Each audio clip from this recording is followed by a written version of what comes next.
Está começando mais um episódio do Pre. Vocês devem estar percebendo, a gente está num espaço diferente, num espaço novo aqui, né? Que é no Ideas Hub, onde é que tem uma estrutura fantástica. E a gente está gravando esse episódio para levar um pouco mais de informação para vocês, levar qualidade, tanto de imagem quanto de som. E, obviamente, isso vai contribuir bastante aí para a experiência de quem está acompanhando.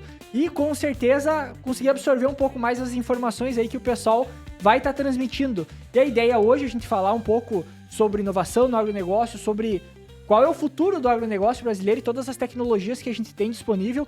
E tem duas pessoas aqui de peso para passar essas informações, para transmitir esses conhecimentos de vocês, pessoas bem viajadas e informadas, né, para passar esse conhecimento. Então, por favor, se apresente para o público. Primeiro as damas, então, pode começar, Nicolas. Primeiro gordo aqui. Viu, quando você falou assim, dois participantes de peso, eu levei pro coração. Eu também, cara, eu fiquei... Porque o nosso apelido é gordo, entendeu? Não, o teu apelido é gordo. O Tá meu bom. não é. Vamos trazer a balança. Bom, primeiro, obrigado aqui, Edu. Prazer estar aqui com você, com o Júlio. Eu sou o Nicolas, sou responsável aqui pelo Ideas Hub, né? A gente é uma Venture Builder, nada mais é do que uma casa de inovação. Então, a gente abre as portas da nossa empresa para ajudar novas empresas e empreendedores a tirar ideias do papel. E esse conceito, ele é novo, ele é moderno e tem se espalhado, e a gente tem colocado o agro no centro do nosso negócio. Porque não é só porque o agro representa 1/3 do PIB, mas porque o agro representa a cultura brasileira do empreendedorismo, né? A gente tem grandes histórias de grandes empreendedores no Brasil que surgiram no agro. E hoje eu digo que a indústria mais forte do Brasil está no agro, né? A gente ouve falar aí de montadoras de veículos, né? Mas quando a gente olha do agro, a gente chama de agroindústria, né? Seja na parte de químicos até a parte de maquinários, né? Então eu estou muito honrado de estar aqui hoje, de estar falando com vocês, poder compartilhar um pouquinho do que é o Ideas Hub e de algumas empresas que estão aqui. Se sinta em casa. Obrigado. Bom, eu sou o Júlio, então. Eu sou o Júlio, fundador da AgroBravo, sou natural lá do interior do Rio Grande do Sul. Bom, somos conterrâneos, né? Conterrâneos, Somos da Grande Giruá, popularmente conhecida como Grande Giruá. Região noroeste do Rio Grande do Sul. Atualmente eu estou residindo nos Estados Unidos, mas até então eu morava em Curitiba, morei 15 anos em Curitiba. Fundei a AgroBravo em 2013. A AgroBravo é uma empresa de viagens técnicas agrícolas. Então, basicamente, eu levei um bando de agricultores do país inteiro, conhecer a agricultura do mundo inteiro. E desde 2016, 2017, eu comecei a fazer o caminho inverso. E aí, ano passado, eu recebi um convite para participar do Departamento de Empreendedorismo Agrícola da Iowa State University e fui para os Estados Unidos, levei a família inteira. E estou aqui nessa fase aqui só visitando, enfim, visitando os parceiros. Mas é um prazer aqui estar com vocês. É legal estar conversando contigo de novo, né? Que a gente se encontrou na Fena Soja. Já gravamos um episódio, né? Com o presidente da Embrapa Soja, né? Isso, de Londrina, Embrapa Soja de Londrina. Isso. E já fazia um tempo também que eu tinha entrado em contato com o Júlio para gravar e ele insistia em gravar presencialmente. Eu falei, mas quando que nós vamos conseguir gravar um episódio presencial, né? E agora conseguimos realmente. Só também para contextualizar, quais são os países que tu visita ou levava o pessoal para conhecer o agronegócio? Assim, a maior parte das viagens que a gente organiza é Estados Unidos. Os Estados Unidos tem uma relevância muito grande, muita coisa nasceu das quais a gente usa aqui, né? Sim. Então tem essa interação boa com as Américas, assim, digamos, entre América do Norte e América do Sul. Mas também faz muita viagem para a Europa, muita viagem, assim, tipo... Quando a gente fala de produtor de trigo, é França, é Ucrânia, enfim, Ucrânia agora não mais tanto, mas já levei grupos para Ucrânia e Rússia. Rússia, China, Austrália, onde tem agro a gente já colocou os pés de alguma forma ou outra. E aqui no Brasil a gente recebe muito europeu e muito americano. Muito, quando eu falo assim, tipo, 5, 6 grupos por ano, né? Sim. Nada muito assim absurdo que nem a gente quando viaja com brasileiro, né? Até uma vez a gente conversou com a Marie Bartz e ela dá aula lá em Portugal e ela comentava que muitas vezes os agricultores de lá não tinham noção da agricultura que se tem aqui no Brasil. Ou seja, o Brasil, obviamente, pode trazer muita gente para aprender com o Brasil, né? Esse é o desafio, muitas vezes. Ensinar para o resto do mundo, mostrar para o resto do mundo a agricultura que a gente faz aqui, que é uma agricultura exemplar e pouca gente, às vezes, tem esse conhecimento. Ela é moderna e sustentável, a agricultura brasileira, né? Como ela é mais jovem de todas, a gente pegou tudo que aconteceu de errado no mundo e está fazendo certo aqui no Brasil. Então, como a nossa agricultura, se a gente pegar Centro-Oeste, essa região que a gente está aqui é pujante pra caramba, né? Aqui, essa região aqui tem uma responsabilidade, aqui em Campo Mourão, né, onde a gente está, tem uma responsabilidade gigante dentro do agro brasileiro. Mas aí tu pega o mundo inteiro, já agriculta há muitos anos, né? O meio oeste americano tem 200 anos de agricultura, assim, tipo, tem famílias que estão lá na mesma terra há 200 anos. Aí você vai para a Europa, então é mais ainda. Tem famílias que estão na mesma área há 300 anos. O Mato Grosso tem 30, 40 anos, né? Então, tipo, a gente é ainda muito jovem. Então, a gente está fazendo um negócio já com essas, digamos assim, com essa... proporcionalidade do SG, da sustentabilidade, de cuidar, de preservar. Então, o Brasil já nasceu com esse âmbito, por exemplo, lá na Europa não tem mais o que preservar, porque os caras, na época que eles estavam agricultando, começando a agricultura, eles foram abrindo, ninguém pensava nisso. Sim. Mesma coisa nos Estados Unidos, foram abrindo e não tem. Então, mas aqui no Brasil, como é jovem, então, cara, vamos cuidar disso aqui, vamos fazer isso direito e mostrar que dá para fazer um negócio, mesmo assim, rentável e super relevante, né? E uma das primeiras vezes que eu queria conversar contigo era porque eu imagino, o pessoal muitas vezes não tem ideia do que é agricultura em outras partes do país, então compartilhar e difundir isso, e nesses últimos dias, nesses dias que eu estava aqui no Ideias Hub, a quantidade de informação que muitas vezes eu nem sabia que existia. E por mais que a gente fale muitas vezes, estamos produzindo conteúdo, né, no podcast para o agronegócio, eu sou uma pessoa que estou buscando informação direto sobre agronegócio, de tentar ficar informado. E aí, quando tu vem aqui, tu vê que tu sabe muito pouco ainda de todas as tecnologias que tem no nosso setor, né? E o Nicolas é um dos caras que me surpreendeu bastante, porque ele empreende dentro do agronegócio, mas, obviamente, trabalha em outras áreas também e tem uma visão bem interessante sobre o agronegócio e também um conhecimento muito grande sobre algumas tecnologias que a gente tem disponíveis e possivelmente vai ser o futuro da nossa agricultura, né? Oh, legal. Até porque, olhando um pouco o nosso cenário, né, quando eu falo do Ideas Hub, né, é um acrônimo, né, que é o I de inovação, o D de desenvolvimento, o E de empreendedorismo, o A de agricultura e o S de sustentabilidade. Então essas são as áreas que a gente tem foco aqui. Eu digo que o agro, né, vai passar por uma grande transformação em cima dos problemas que ele tem hoje. Né? Começa aí pela mão de obra e pela dificuldade ali de operação. Então, quando a tecnologia entra em qualquer área, ela, para ser vendida ou ser absorvida por quem compra, ela tem que resolver algum problema, né? Isso é em qualquer área. E como eu já trabalho com tecnologia há mais de 15 anos, e eu vejo que hoje a área mais sexy, como o Júlio mesmo gosta de usar essa palavra, né, para o agro, é a automação. Então, a gente vê com grandes olhos assim o processo de automação em várias áreas dentro do agro. Seja no campo e o extra-campo, né? Então, desde trator autônomo, a plantadeira autônoma, a pulverizador autônomo, a processos gerenciais também autônomos. Planejamento, tudo. Então, a IA está vindo com tudo aí. E esse é o nosso desafio hoje. Né? Eu estou trabalhando incansavelmente hoje em busca de soluções que automatizem as soluções no campo. E tornar isso também acessível para o agricultor. Porque muitas soluções tecnológicas que a gente tem hoje no Brasil é feito no Brasil. Né? A gente importa ali uma tecnologia muito de ponta, né? Empresas como o John Deere ainda trazem algumas coisas para cá. Mas, de fato, o impeditivo de muitos agricultores comprarem é custo. Sim. Então, essa balança de investimento entre o que eu vou investir e o que eu vou ter de retorno para conseguir pagar essa tecnologia. Então, não existe dificuldade para o agricultor de entender o benefício, e sim conseguir conciliar essa conta. Então, o nosso desafio é criar a tecnologia, tornar ela acessível e ela automatizar alguma coisa. Né? Então, é esse o espectro de trabalho nosso aqui. Porque aí entra o ponto, por exemplo, aparentemente, o Júlio, sim, você também aparentemente viaja bastante, ou seja, vai conhecer outras tecnologias e muitas vezes pega essas tecnologias e empreende no sentido de onde é que eu posso adaptar isso para a nossa realidade, para o nosso cenário e, obviamente, transformar isso em negócio e conseguir vender e ajudar, obviamente, o produtor e quem necessita de tecnologia. Que um problema que a gente tem muito grande hoje é a falta de mão de obra, e a gente vê que o agronegócio está cada vez crescendo mais.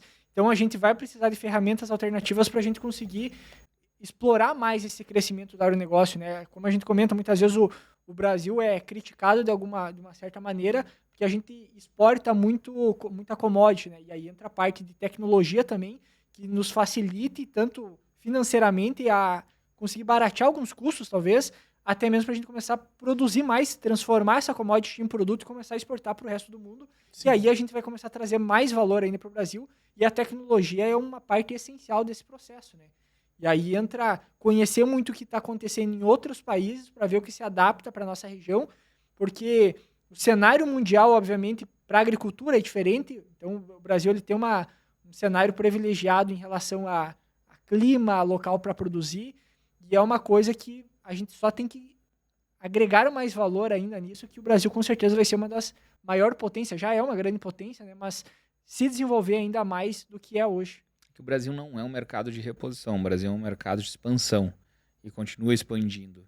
Então, se os gringos, criadores de tecnologia, olharem para isso, e eles olharam, eles já vêm vendo isso há 30 anos, vamos pegar um exemplo da John Deere, um bom exemplo, ou a ACO, ou a CNH, esses caras, na década de 90, tinham uma fábrica no Brasil.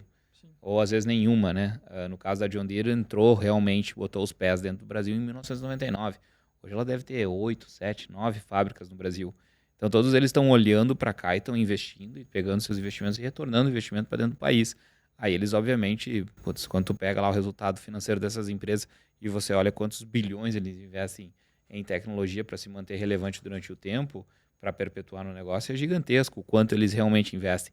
E aí a gente está falando de tecnologia de máquina, mas tem a biotecnologia, tem as moléculas, tem tudo que desenvolveu a agricultura. Se a gente pegar a tabela periódica, sim, a gente pode criar inúmeras coisas. Se você pegar a tabela periódica, a gente olha aquele gráfico que eu mostrei ontem, se tu quiser mostrar, só botar o alt tab ali, da Farm1.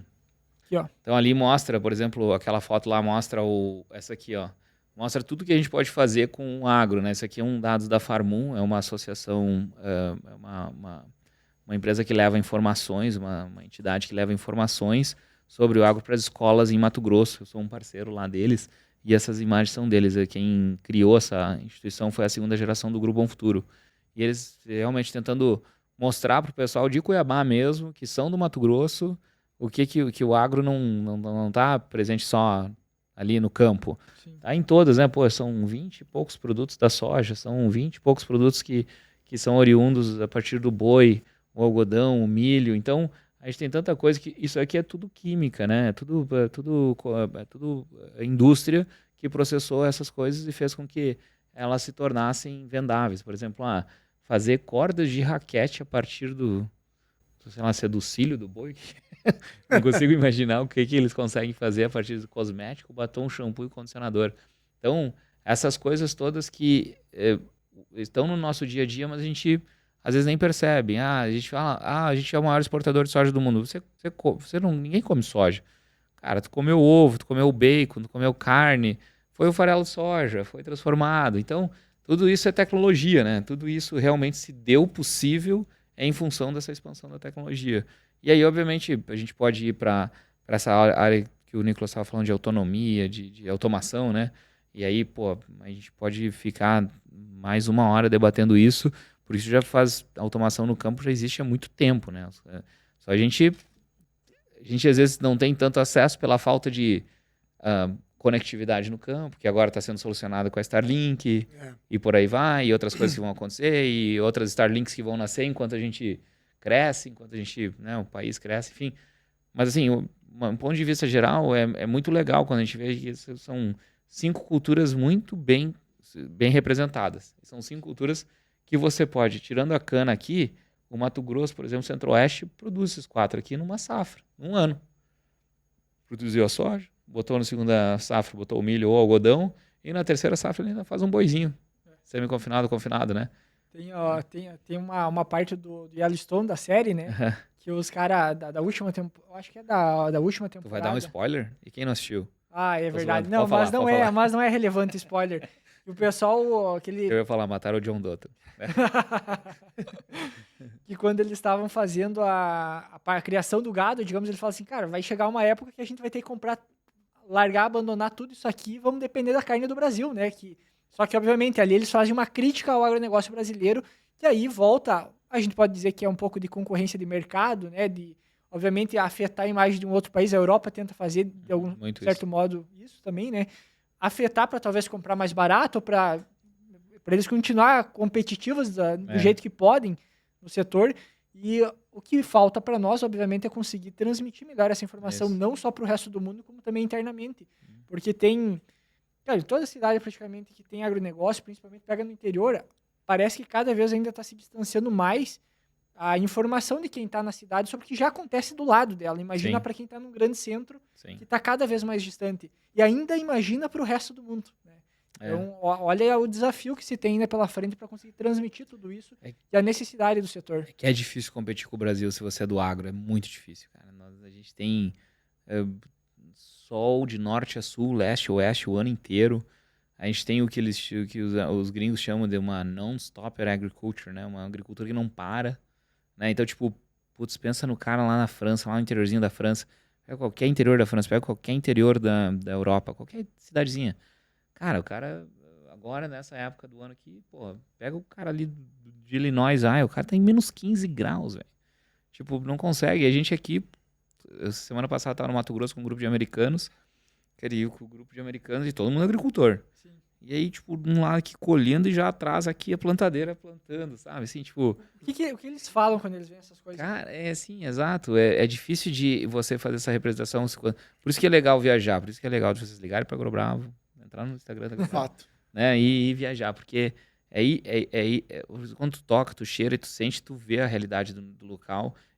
E não que o americano não seja tão competitivo, ele é muito bom quanto nós, talvez seja até melhor em várias outras coisas, né? Por exemplo, gestão, para mim, eu acho que o agricultor para dentro do campo ainda está melhor que o brasileiro, porque ele tem menos tempo e ele tem que ser muito, muito rentável. E ele não pode errar, porque ele tem uma safra só. Ele não pode errar, ele tem que ser perfeito. Então, por isso que muitas tecnologias eu acho que nasceram lá. Mas quando eles vêm para cá e olham isso, eles ficam, caraca, meu, como é que eu vou concorrer? Mas daí eu tinha um pai e um filho, que o cara era da 6ª geração e o filho era da 7ª. A família planta na mesma área desde 1854. Cara, tempo pra caramba, né? Então, tipo, mas eles olham aquilo e eles falam, putz, é isso.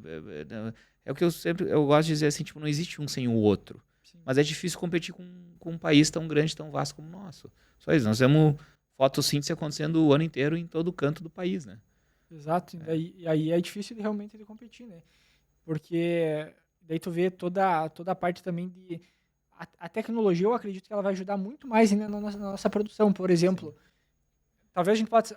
Eu não conheço a agricultura americana, mas o pouco que a gente sabe é que o inverno, obviamente, faz com que eles tenham bem menos problema de manejo de praga, de doença, então facilita algumas coisas operacionais no manejo. Talvez as variáveis sejam um pouco menores, porque num país como o nosso, nem tu deu exemplo ontem, cara, cada pouco está surgindo uma praga nova, uma doença nova, então tu tá sempre correndo atrás do negócio.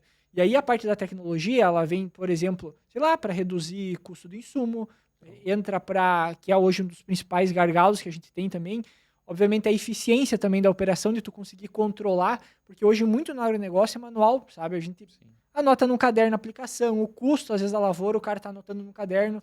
Então tem muita coisa que tem como digitalizar, como trazer a parte digital, automação também, para a gente conseguir sincronizar isso para o cara ser mais assertivo. É que nem uma vez eu vi um exemplo para a indústria automotiva, cara, tu economiza centavos, às vezes, numa operação ali, que vai viabilizar um projeto muito maior pela quantidade que é produzido. No agronegócio a gente não tem esse controle. Ainda aqui para nós, o pessoal tem uma extensão grande de área, então às vezes se está dando pouca diferença de lucro, sobrando um saco e outro de soja, ele consegue se manter. Só que, obviamente, nos últimos anos tem apertado cada vez mais e a tecnologia vai ser uma forma da gente conseguir dar um fôlego maior para começar a ver onde é que estão os gargalos e começar a ser mais assertivo também nesse manejo. Né? E eu olhando assim o cenário, né, do produtor americano, em questão de infraestrutura, que o Júlio falou que eles são organizados, né? Poucos produtores rurais do Paraná para baixo consegue armazenar e estocar grãos, né? Sim. Então, uma Armazenamento coisa é um gargalo. que eu vi, é um gargalo gigante. E esse é um ponto, né? Se tu estoca, né, você já tem uma vantagem competitiva de vender quando tá no melhor preço. Apesar de as cooperativas permitir que você faça isso, ela tá te cobrando ali, obviamente, no preço dela, né? E há um deságio nisso. Mas, olhando a parte de gestão, a gente está passando, sim, por um processo também de transformação, tá? Esse lance de fazer na ponta do lápis, tá começando tá tão desafiador, né, plantar, e essa questão climática tá sendo um desafio ali pro pessoal do Sul, né, do Rio Grande do Sul, e para cá também, seca, ou seja, o estresse hídrico também pode acontecer, mas que o cara tem que se organizar. Então, o planejamento de safra começa até com a questão climatológica. E aí entra a tecnologia também. A gente já fala de predição de clima. Não é previsão. Predição é a habilidade de você reunir dados de várias safras anteriores, de vários anos anteriores, usar um modelo de leitura desses dados e conseguir fazer uma predição, uma previsão, sem necessariamente usar a previsão real do momento. Porque a gente tem um dado do IDR aqui do Paraná, Júlio, que é impressionante. Em números absolutos, chove a mesma quantidade em milímetros nos últimos 30 anos, a mesma quantidade. O que mudou é a janela. Então você tem dias em que, quando a chuva, chove muito mais do que antes. E o intervalo entre eles ficou mais longo. Olha que fenômeno.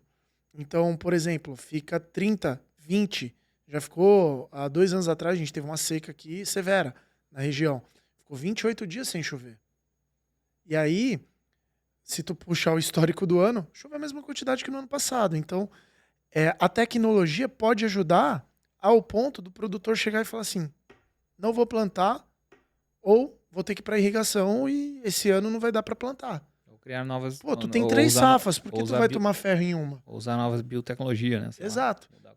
E aí tem tecnologias aqui que o nosso amigo aqui pode falar que para falta de chuva que pode ajudar, né? Óbvio, até um certo limite, mas dentro do que a gente tá vendo, só tem um meio para conseguir isso. É tecnologia, não tem outro meio, né? Fora o conhecimento agrícola, óbvio, né? O agrônomo não é substituível em praticamente... Cara, não tem como substituir. Ou como que a gente agora forma agrônomos digitais, né? Sim. Ou que tem acesso a isso, né? Lá dentro da Universidade de Iowa, eu vejo isso muito, assim. Tipo, eu vejo muito agrônomo economista. O cara faz 2 anos de agronomia, no 3º e 4º ele vai para economia. Como se fosse uma especialidade. Né? O americano ele é muito mais drivado na economia. Porque ele, de novo, ele não pode errar. Sim. O nosso agricultor aqui, a nossa agricultura, ela é muito mais drivada na agronomia. Na ciência, no solo, nas plantas, quantidade de planta por metro, essas coisas. E o americano também só que ele é muito mais... Ele negocia, ele vai na Bolsa de Chicago, ele tá operando o tempo todo, ele pega um pouquinho, ele faz isso, é diferente o estilo. Claro que o americano, não existe mega farmer nos Estados Unidos como existe aqui, que são os grandes agricultores, né? Não tem. Mas aqui ainda nós temos uma oportunidade muito grande que a tecnologia pode ajudar, que é na parte educacional, né? Eu acho que aqui nós temos uma oportunidade muito grande de poder educar os povos dos interiores do país. Vamos aprender um pouco mais, vamos ligar lá tem aquela Universidade do Trading lá da Agriinvest, não sei se você conhece. Não conheço. Que é bem legal até, eles têm a Universidade do Trading, que é um curso para você aprender a tradear no mercado físico, o futuro na Bolsa de Chicago. Então é um pouquinho assim de você aprender a corrigir esses erros que às vezes, não vou plantar tanto esse ano, vou fazer isso, vou fazer aquilo. Eu não quero ir nessa seara, porque não... Tem que ter um lance técnico, que até não é nossa especialidade como um todo, né? Mas existem, e aí você pode complementar, existe sementes de soja precoce, né? Que fala, né? A precoce. Ela vai te dar uma janela de crescimento mais rápido para tu colher mais rápido, certo? Sim. Se a tua tecnologia que você tem lá na ponta faz uma análise preditiva do clima, mais uma análise da previsão do tempo, e você vê que a tua janela encurtou, aí você muda a estratégia da compra da semente, que pode ser, inclusive, um pouco mais caro, mas não vai te dar uma quebra de safra. Sim. Entende? Uhum. Então, hoje essa decisão é como? Como é feita essa decisão? Ela é... Para um produtor pequeno. Geralmente, uma das coisas que a gente dá um exemplo, né? Muitas vezes o pessoal vai numa feira, numa região que é diferente da dele, o cara olha uma variedade para escolher a variedade daquele que parece mais produtivo. Então, ou seja, falta muito critério ainda para tomada de decisão dentro da propriedade porque falta informação. Por exemplo, tem produtor que anota, por exemplo, toda a chuva que já aconteceu na área dele. Tem outros produtores que não tem nada dessas informações. Só que só tu ter informação e não saber cruzar esse dado com alguma outra coisa para gerar algo útil necessariamente, também não vai estar adiantando. Então, olha, aí entra a parte da tecnologia para a gente poder cruzar todos esses dados e realmente extrair alguma coisa útil disso, que aí ele vai ter uma utilidade no ponto de reduzir o risco dele. E aí entra essa parte, por exemplo, de ir para outras áreas, por exemplo, o produtor entender mais a área de negócio, por exemplo. Hoje, a gente pode dizer que cada área do produtor, cada fase do processo há um gargalo. Por exemplo, a parte de mercado, para mim saber a hora que eu comprar o adubo, que depende de mercado externo, digamos assim, né? Tem que acompanhar a bolsa, dólar, porque é variável em relação ao preço do adubo.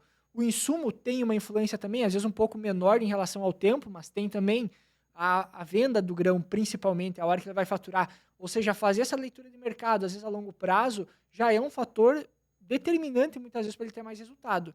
O que eu vinha pensando algum tempo atrás, que talvez faça sentido, talvez não para quem escute, né? Hoje a gente se prende muito, às vezes, a alguns critérios técnicos muito melindrosos, assim, muito específicos, e no final tá todo mundo produzindo muito parecido.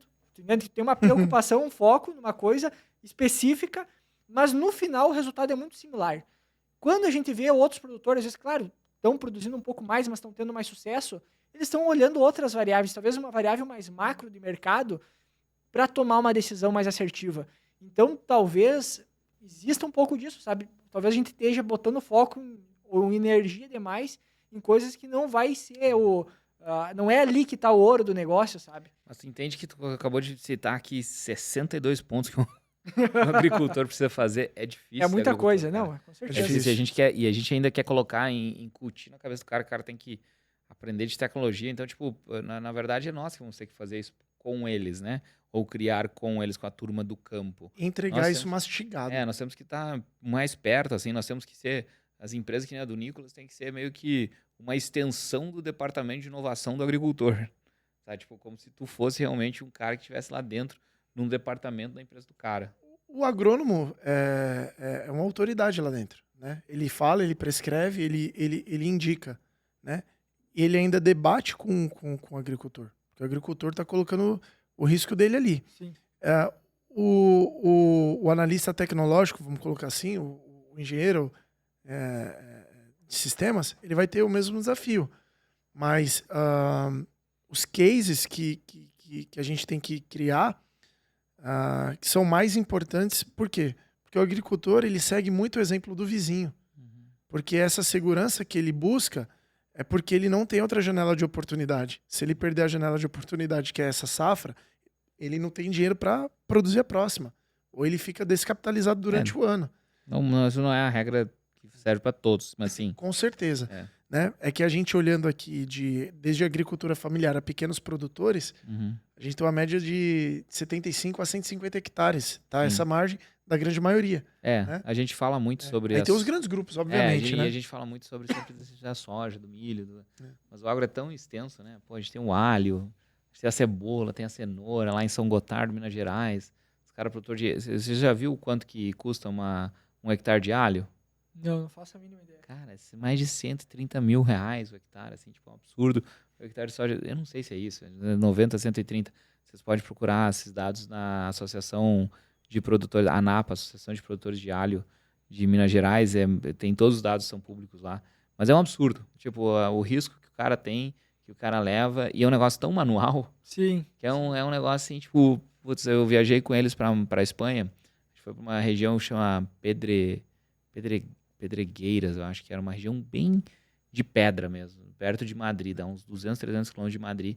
E eu levei os produtores de alho lá para ver.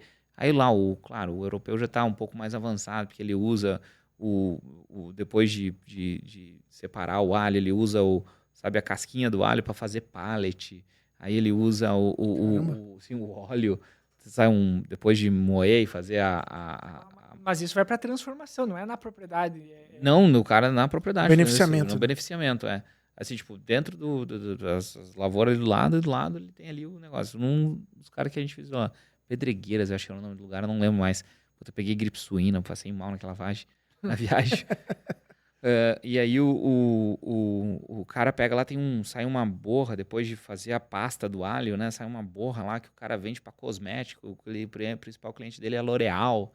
Sabe que a L'Oréal vai lá. Então, tipo assim, o agro ele é tão conectado com tudo que acho que o nosso desafio vai ser sempre tentar olhar para as outras grandes indústrias desenvolvidas e tentar ser um pouco mais próximo dessas indústrias.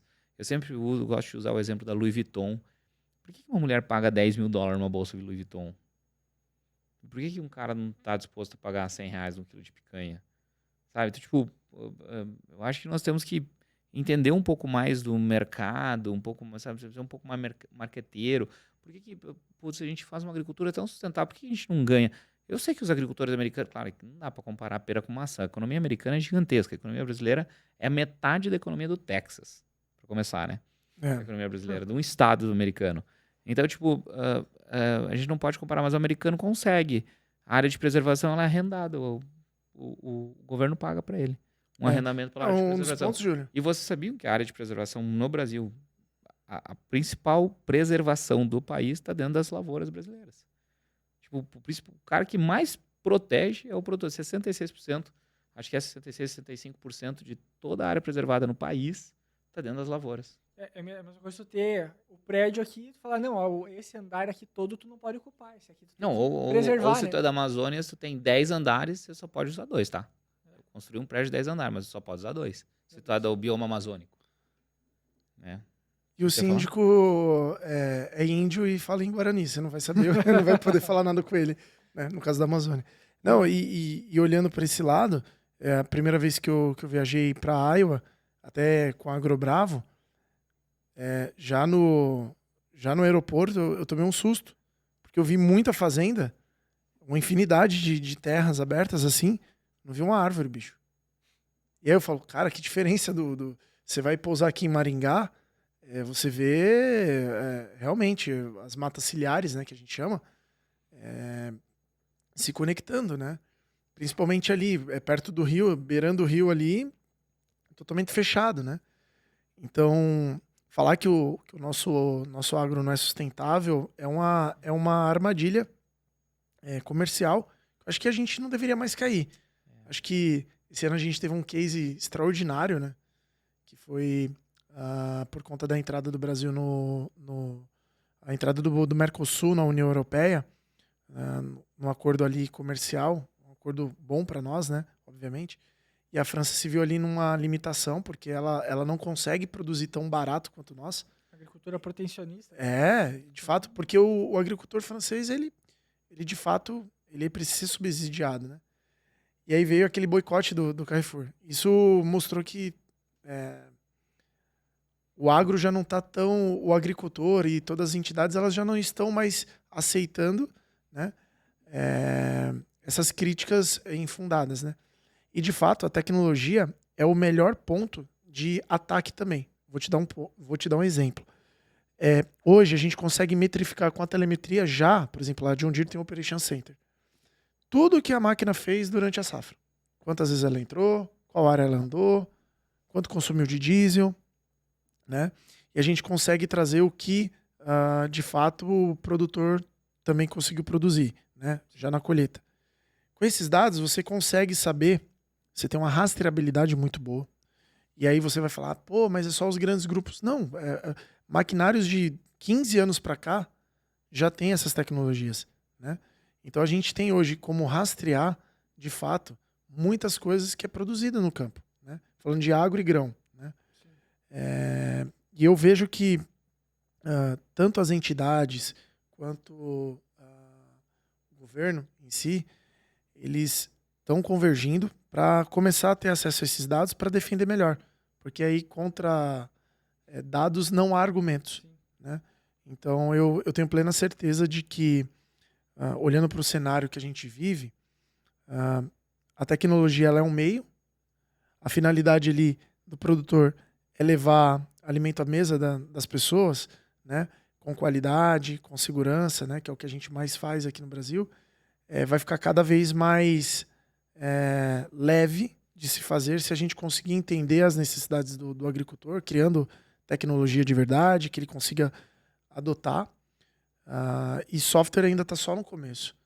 Esse é outro ponto que me impressionou. Quando eu entrei no agro há 5, 6 anos atrás, eu senti que tecnologias que estavam começando no agro há 10 anos no mercado corporativo como um todo já eram utilizadas. Eu fui agora na feira, né, Júlio? Tanto na Farm, a última, de 2024, quanto agora na primeira feira de grande porte aqui no Brasil, que foi o Show Rural. Não se falou tanto de inteligência artificial no agro. Eu falei, por quê? Porque, de fato, é algo que tem que ser introduzido em doses homeopáticas. Não vai ser uma coisa, lançar um produto. Né? E a inteligência artificial, acho que vai ficar para aquele engenheiro que está criando um negócio lá. Pensa comigo, eu já tenho 65 decisões que eu tenho que tomar como agrônomo. Aí, as decisões, se eu colocar na inteligência artificial, ela pode até me ajudar a tomar decisões mais rápidas, né? Me avisar, né? Me avisar, ou eu interagir. Mas, cara, é complexo pra caramba isso ainda, né? Tipo, pra mim parece tão distante, assim. Teoricamente. Exato. É por isso que eu falei que é dose homeopática. Porque é uma disrupção que vai mudar o comportamento Então, tu vai me avisar do que eu devo fazer. É isso. A vida toda, 30 anos, 40 anos, 70 anos, eu produzi assim. Aí agora tu vem com esse negocinho aqui no celular que vai me falar o que eu devo fazer? É isso mesmo? Ele ajuda a organizar, né? Eu acho Até porque, assim, muitas das tecnologias que já tem em maquinário, a gente não pode dizer que já não há um certo tipo de inteligência ali dentro. É que a gente vê muita inteligência artificial como o ChatGPT, por exemplo, um negócio que está conversando contigo. Uhum. Mas existe, imagino eu, outros tipos de abordagem de sistema e tudo mais que funcionem diferente. Não dessa forma tão direta. Perfeito. Aí tem um grande ponto. O Júlio falou já no começo, você também comentou. A inteligência artificial hoje, existe a inteligência artificial embarcada, que roda dentro do equipamento, e ela é limitada só àquela ação. O ChatGPT, ele tá ligado na internet. E ele tem milhões de servidores ali rodando. Já começa aí o desafio. Não dá para tu colocar algo que seja tão dinâmico como o ChatGPT, porque tu não tem internet ainda dentro dos tratores. Mas tem Starlink. A John Deere lançou só o ano passado um programa inteiro voltado à conectividade. Né? Eu não tenho acesso aos números e eu não tenho informação de como esse programa rodou. Mas até agora, só ela fez. E ela detém uma fatia do mercado. Então, assim, ainda não chegou a internet no campo. A gente não tem 4G, 5G, nem nas estradas. Eu e o Júlio, esses dias... A gente sai 2 km dentro da cidade e não tem mais internet. O Júlio às vezes me liga lá de Iowa, fica 30 minutos, 40 minutos. Falou, Júlio, você tá dirigindo ele? O WhatsApp. Tô no meio assim, eu tô numa estrada, do lado tem milho, do outro tem milho, e tô falando com você. À noite, eu falando. E não cai. Aqui no Brasil, bicho, tu vai aqui até o aeroporto, 70 quilômetros, assim, cidades médias de 100, 70 mil habitantes, até 500 mil habitantes, que é o caso ali, e não tem internet, cara. Tem lugar dentro da cidade que não tem internet. Aqui é verdade. Daí deve ser um conflito, alguma coisa de sinal, mas aí é inacreditável. Que cai uma torre, entra outra. E isso vai ajudar muito o agro, a conexão. Mudou o jogo. Porque, por exemplo, meu sogro, falecido sogro é agricultor, né? Era agricultor. Ele, por conta de uma chuva, ele perdeu o plantio, né? Porque a semente escorreu com a água lá e, deu com o burro na água lá e, perdeu tudo. Ele estava sem internet para saber, porque ele estava viajando, tava na estrada. Ele poderia ter dado o comando lá pro time dele e falar, não planta, porque eu recebi o alerta aqui de chuva severa, não adianta. Os caras teimaram, viram o tempo, mas não viram a previsão e Então, olha como é importante ter acesso só à internet, já seria uma revolução. Sim. Né? E talvez aí, se a Starlink e outras empresas, como a John Deere fez tal, ou até os produtores individualmente comprar Starlink direto, comece a gerar conectividade no campo, a gente comece a ver uma nova revolução. Mudou o jogo. Acho que a jogo. conectividade realmente... E não tá caro, né, meu? Não, assim, ó, eu até tenho um grupo lá em Mato Grosso, o grupo GGF, eles são bem grandes, Grupo Guerrino Ferrarim. É uma família ali do Rio Grande do Sul, que tá lá no Lucas Rio Verde, e eles plantam uns 70, 80 mil hectares lá. E eles lá, eu visitei eles em 2018 com um grupo de produtores do estado de Iowa, e eles tinham 100% da área deles conectada. Mas eles fizeram um negócio que, né, tipo, o cara que é daquele tamanho fez. Ele fez uma parceria com o cara da cidade, que foi lá, instalou as antenas, tá? Botou acho que 7 ou 8 antenas de internet dentro da fazenda, sabe?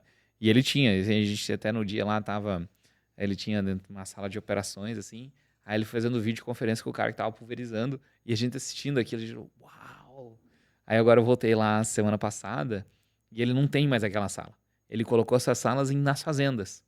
Porque hoje ele continua com as antenas, com a internet, agora tem mais Starlink, então, tipo, tem sobreposição de sinal já na fazenda dele. Então, tipo, é um negócio que tá mudando muito rápido e vai mudar, só que o vizinho dele já não tem, e daí, tipo, cara, é difícil. E a gente viaja pelos interiores do Brasil, quando vai de Curitiba pra Santa Rosa, eu vou bastante, né? Sim. Meu Deus, cara, a gente tem, sei lá, são 8, 9 horas de viagem, às vezes, né?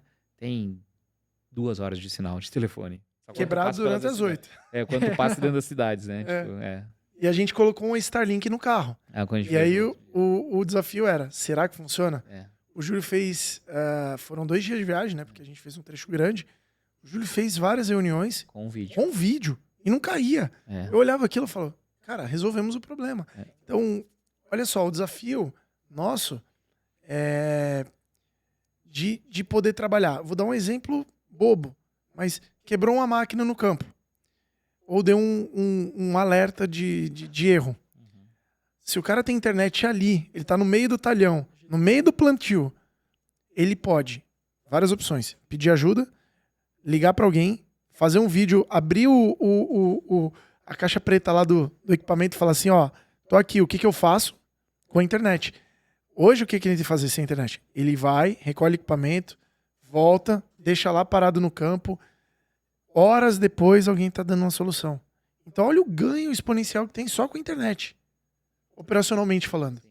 Então a gente teve um caso, a gente foi fazer um levantamento lá em uma empresa e a gente não conseguiu fazer o levantamento porque o cara tava lá e ele não tinha internet. E aí a gente ficou assim, vendido. E agora? O que a gente faz? Não, vamos pegar um avião, vamos até a fazenda para fazer o levantamento lá com o cara. Então, a tecnologia, ela depende, tanto IA quanto qualquer outra tecnologia vai depender de conectividade. Esse problema agora acabou, de fato. É uma questão de tempo para todo mundo ter e replicar. Então o cara comprou um Starlink, compra os replicadores, coloca lá na fazenda, ele replica até 5 km. Uma anteninha de R$2.000. Nada absurdo, né? R$2.000, tu amplifica por 5 km² a tua internet. Já começa por aí. Aí você põe um receptor no teu trator e todos os equipamentos. Então, com um Starlink você faz isso. E quanto custa o Starlink por mês? Sei lá, acho que 200, 300 reais. Uma internet tradicional, digamos. Exato. Mensalidade. Aí, as empresas de hardware que vende vai começar a criar vários outros produtos em cima disso. Então, é uma revolução atrás de outra. Então, olhando o agro, até para o mercado futuro, isso é bom. Porque ele vai conseguir olhar, isso já acontece, tá? Os traders, inclusive, fazem isso. Eu quero olhar a região lá que eu negocio. Ele tem informação via satélite. Seguradora faz isso também, para saber a previsão. Putz, vai ter muita quebra de safra? Não vai? Vai ter muita indenização? Não vai? Olha como tecnologia, pelo menos para o lado porteira, ali tá sendo beneficiado com essas informações, né? A gente já existem alguns projetos. O problema é ele chegar até o produtor, né? Que é, por exemplo, tu ter a tecnologia e o histórico, por exemplo, da área, tudo organizado, histórico de clima, de produtividade. Chegando isso, né? Pra te liberar crédito pro cara. Por que eu vou cobrar um juro mais alto do cara que tem um risco mais baixo? Sabe? Porque hoje é generalizado a taxa de juro em função que eu não tenho como saber aonde que o cara vai colher bem, onde é que não vai colher, Perfeito. sabe? Sim. E aí entra essa parte de tecnologia para facilitar nessa questão do crédito. Uma dúvida minha eu nunca fui atrás para ver, por exemplo, tipo, lá nos Estados Unidos, eles têm já alguma coisa de tecnologia acontecendo efetivamente, porque aqui a gente fala bastante, a gente talvez tenha uma agricultura mais complexa, mas lá tem alguma coisa parecida que funciona de tecnologia já, que é a realidade deles e não é a nossa realidade?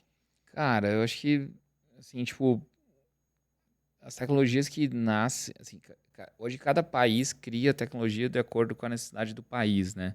Eu lembro quando eu comecei a viajar em 2009, a gente ia para Farm Progress Show, 2008.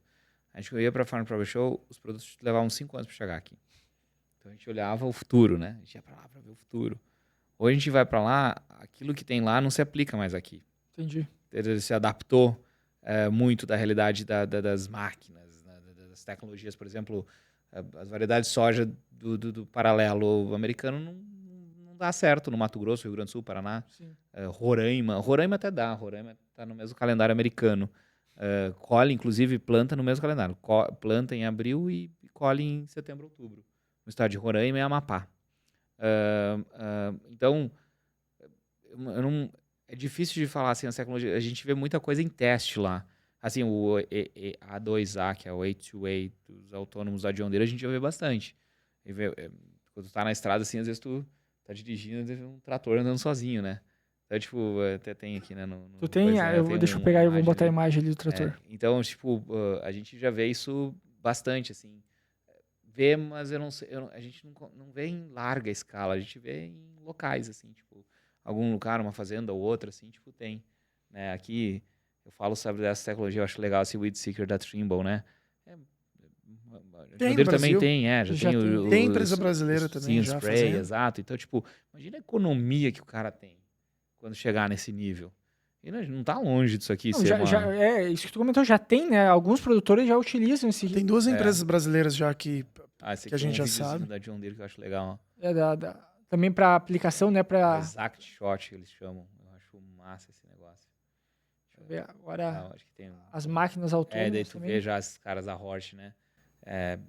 São alemães, já estão no Brasil também, tem uma fábrica em Curitiba. Isso aqui é no Brasil, isso aqui é se não me engano, é Luiz Eduardo Magalhães. Então, tipo, esse ano é o 2º ano dela plantando, né? Então, tipo, imagina aqui, não tem trator. Sim. Né? Então, tipo, você comprou um conjunto, não precisou do trator, qual a pegada de carbono, qual que é a compactação, qual que é isso. E tem um detalhe na máquina autônoma que é fantástico. Hoje, quando você tem uma cabine e um operador, o operador tem que ficar lendo ali o painel, os ajustes de máquina. Então ele altera a velocidade, ele diminui, mas ele tem um delay para ele raciocinar ali e fazer tanto na colheita quanto no plantio. O que acontece com a máquina dessa? Ela consegue uma constância muito maior porque ela ajusta mecanicamente tudo automático. Então ela não fica na dependência de ver ou a falta de atenção. Então acabou a semente, ela para, ela já avisa, porque eu já estudei essa plantadeira aí. Tem toda a parte sensorizada. Então parou de cair semente, vai parar de plantar linha, ela avisa. Então, ó, tem que recarregar, tem sensor ali, ó, onde está a parte da distribuição. Daí esse sinal vai... Porque aqui tem alguém que acompanha a operação. Sim. Ele tem esse cara que tem um controlezão gigante, assim. Se tu entrar no Instagram deles, tem muito vídeo legal, no YouTube, assim. tem bastante coisa deles. E a velocidade de plantio é impressionante. Não tem sexta-feira de noite o cara querer acelerar, né? Então a máquina ela vai seguir o padrão. Isso, esse é o problema, né? E por ela ser autônoma, ela obrigatoriamente tem que ter sinal de GPS pago, que é RTK. E aí, qual a diferença de fazer isso? Ele pode desenhar a linha e economizar semente para o pneu do autopropelido quando for passar de novo, passar no lugar que não plantou. Pra não ter amassamento. Para não ter amassamento. Já vai ter amassamento se plantar ali. Então, para que eu vou plantar? E aí tu olha, tem uma baita máquina grande, né? É difícil de manusear e papapá, tem um monte de coisa. Deixa eu passar a próxima imagem. Aqui, pode passar mais uma. Acho que aqui fala, né, do A2A, né? Automation to Autonomy. Isso já é realidade lá. Isso aqui é de realidade. Isso aqui a gente já vê nos campos americanos. Assim, não vê lá, vai. Cada 10 tratores tu vê 2 ou 1, né? Não sei, mas já é uma realidade. Assim, tipo, tu pode comprar, tem, acho que só libera no Operation Center. Assim, eu não conheço os detalhes disso, mas tem. E aí tem inúmeras outras coisas, assim, tipo, depois até Se tu quiser entrar nos... Da parte de drone, ontem eu até ia comentar dos drones uma coisa, tem um tal, acho que é Pico o nome do drone. Compartilhei. Massa, né? Ele que é um autônomo, digamos assim, só que de carga. Ele consegue transportar uma quantidade maior de carga de um lugar para o outro de forma autônoma.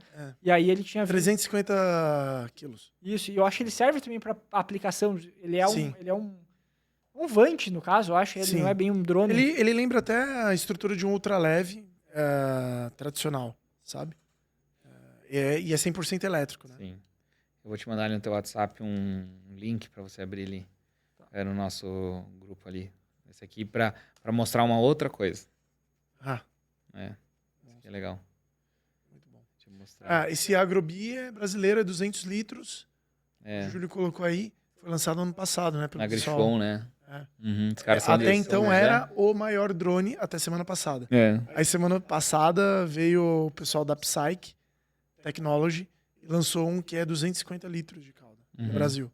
Aí ontem anunciaram o drone chamado Pica e aí ele faz essa mudança de patamar porque ele é levante, então ele é igual a um avião, ele faz voos rasantes. Eu tinha visto que eu acho que a SLC, talvez se eu não me engano, tem umas empresas que já tinham uma parceria para trazer esse equipamento para cá. Sério, bem forte. Aqui, essa aqui é a Selling, essa aqui é uma plantadeira autônoma elétrica que nasceu dentro da Universidade de Iowa. Daí tu olha, tem 4 linhas. Eles estão testando a de 8 agora. Então tu tem aquela gigante, olha o tamanho do campo do cara deixar, né? Então assim, tem gente indo pro grande, tem gente pro pequeno, a realidade é diferente, Estados Unidos é diferente. Então, às vezes a tecnologia ela é muito feita pro local, né? Não quer dizer que ela vai ser igual para todo mundo, né? Você adapta ela ou você faz ela tailor-made, né? Ou sob medida para a região que precisa. Tu pega numa região pequena, às vezes com um declive maior, que nem... Exato. Depende da topografia, vai um equipamento menor. Exatamente. É um teste, eles também fazem... pulverização, é bem legal, nasceu dentro lá da universidade. E ela tá vindo agora pro Brasil, eles fizeram uma parceria com uma empresa aqui no Brasil, e ela tá vindo para cá para testar, vamos fazer um protótipo para trazer para cá. Olha lá, agora ele botou já um motorzinho, não é mais elétrica, né, mas tem ali internet, tem Starlink um geradorzinho. Junto, massa, né? Muito bom. É legal de ver isso aí, né, legal de ver. Ele chama Selling 247. A gente... 247 é 24/7, né? Então, Sim. Ela não para. Não para nunca. Até hoje eu queria saber, agora eu entendi. Entendeu? Fazendo a O que é isso pulverização. aqui? Isso é pulverização? É. Bem local, né? Não sei como é que é. É pulverização isso aí? Pode ser uma fertilização também. Pode ser. É que você mas daí você tem um hardware, aí tu troca as treco ali em cima, né? Pode ser que seja fertilizante, porque eu acho que até onde eu sei, os americanos usam um fertilizante líquido, né? Líquido, não é o sólido. Ele tá jogando na linha, ó. Deve ser, pode ser que seja fertilizante mesmo. Mas é massa, né? Então, é um hardware simples, nada muito uau. Software deve ser um pouco mais complexo. Também, para uns caras que nem você, não deve ser tão uau, pra mim é.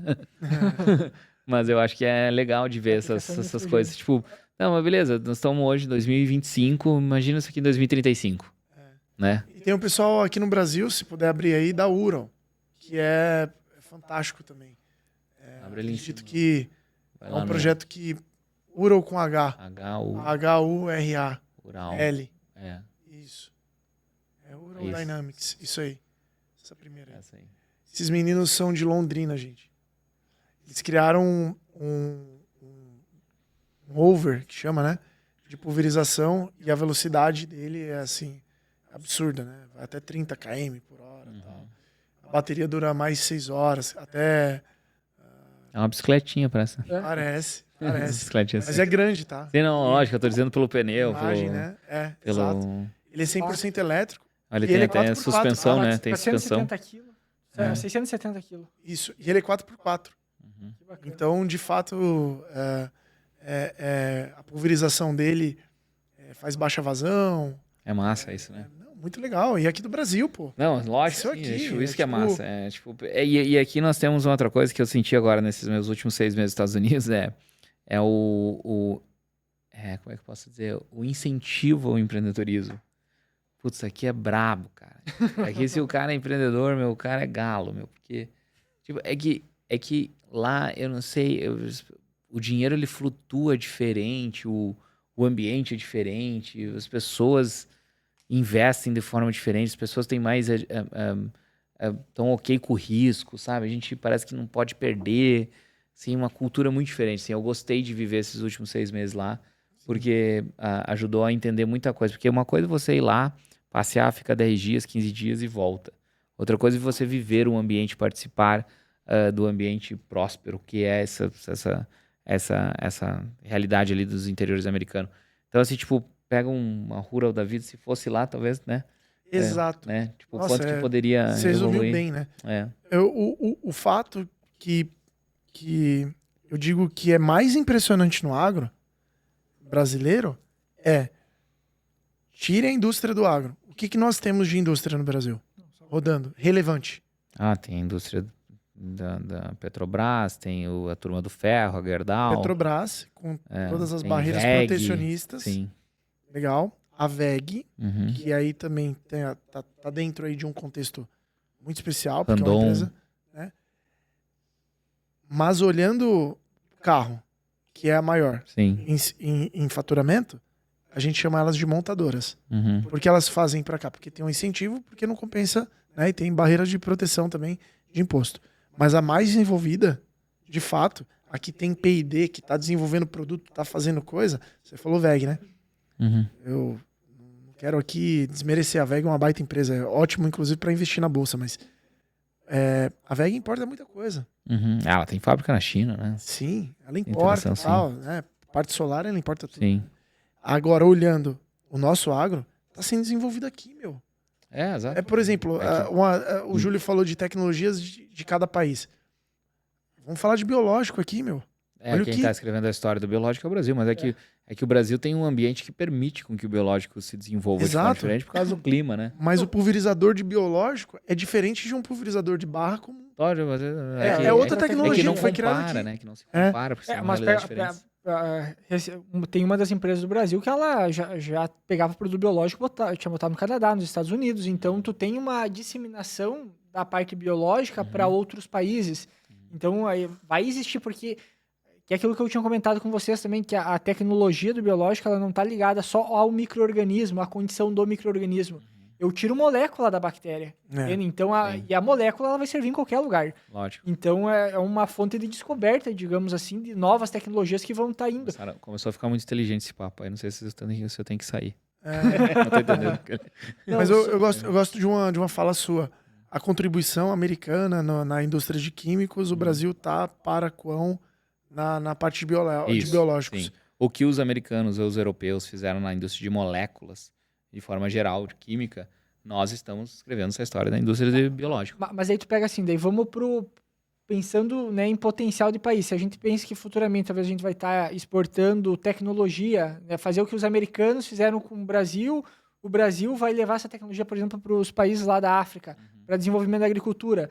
Talvez vai entrar desde essa parte de vamos falar de molécula. Cara, vai ser as moléculas desenvolvidas aqui no Brasil, quem sabe? Tecnologia. Até porque eles estão na mesma linha do Equador que nós, né? Isso, então... Deve ser muito parecido.